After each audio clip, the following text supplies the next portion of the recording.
my name is Johanna and I work as Junior Project Manager for the PAVE Project at Berko Foundation. I will now present to you 5 main findings of the transnational dynamics of radicalization and resilience towards violent extremism for the case of the Bosniak diaspora in Germany. 1. The type of migration is relevant for the analysis of vulnerability and resilience.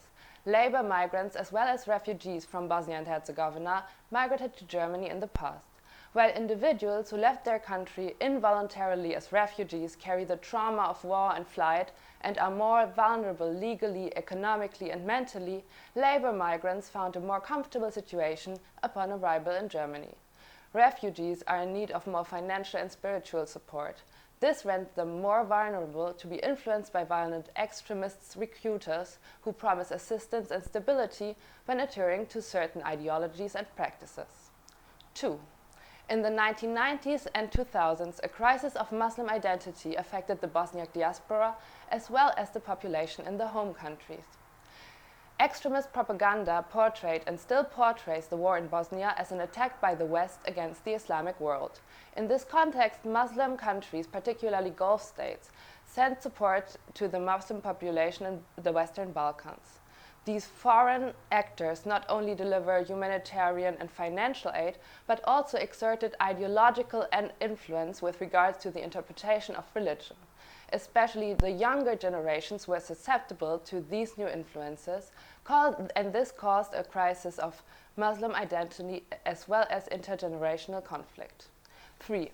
Jihadist propaganda is very prominently disseminated via the internet, as is generally well known by now.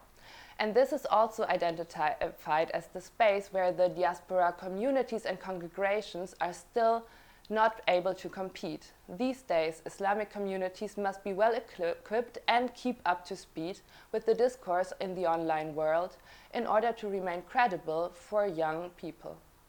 4.